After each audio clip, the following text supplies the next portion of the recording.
In my living room right now is a painting that I've owned now for 30 years. You can Google it. It's called To the Highest Bidder. And it's at the center of my house. And it's at the center of my house because it actually is symbolic of the foundation of not the house, but the foundation for my life. The painting is by Harry Roslin, who was a genre painter in the early 20th, late 19th century. And the painting is over 6 feet tall, and it shows a slave woman on the auction block holding her daughter's hand. And I cannot come in the door, my front door, or I cannot leave without passing that painting. I am reminded of where I come from every day of my life, and I am reminded because I never want to forget it.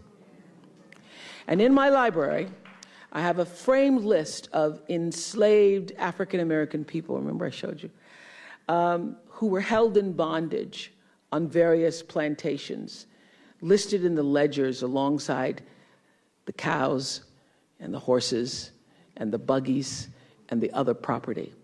And I pass this list every day. And often I stop in front of it and just speak their names out loud and their ages.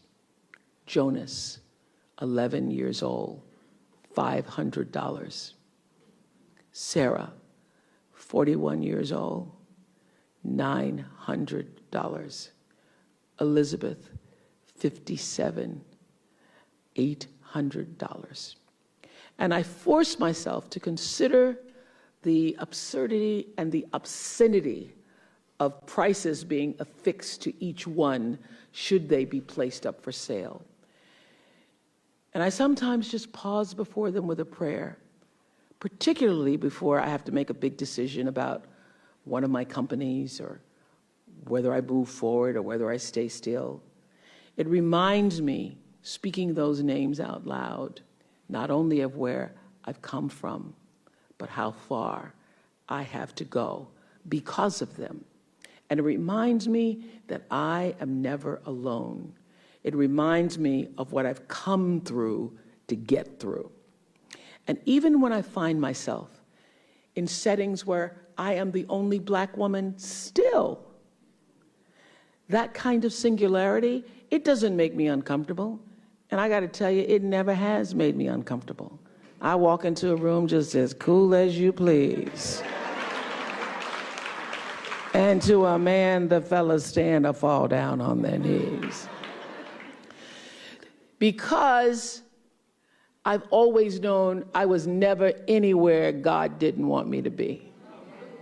And I've had no issues accepting the success or being worthy of what I know I work for. But these days, it simply makes me wonder, though, when I'm still the only woman or person of color sitting at the table, where my sisters are. It makes me wonder, who has constructed what obstacles aimed at keeping them out? Because without artificial barriers, we would be represented in every room where the criteria are excellence and discipline and determination and vision. We would be there at that table. So these moments when I walk into the room just as cool as you please and I'm the only person of color, I'm the only woman, these are the moments I call upon the ancestors to surround me, to sustain me, to strengthen me. And I call upon them here today. I call upon them and I offer myself to them. I say, I am here. I am ready. And okay, y'all, here we go. Because when I walk into any room, when and where I enter, I am already more than I was. I already embody the truth of Maya Angelou's wise words when she said, I come as one, but I stand as 10,000. I come as one, but I stand as 10,000. I stand not only as 10,000, I stand as 10,000 to the 10th power. I stand on solid rock. I stand. I stand because I am the dream and the hope of the slave, and I am more than the seed of the free that Langston Hughes talked about in the poem, The Negro Mother. I am the fruit. I am the flower. I am the blossoming tree, and I shall not be moved. Ain't I a woman? And when I walk with them, when I walk with that 10,000, this is how I am carried through life. I'm carried through life, standing with the 10,000s. And when I walk with them, I remember something else Maya taught me that Jimmy Baldwin taught her.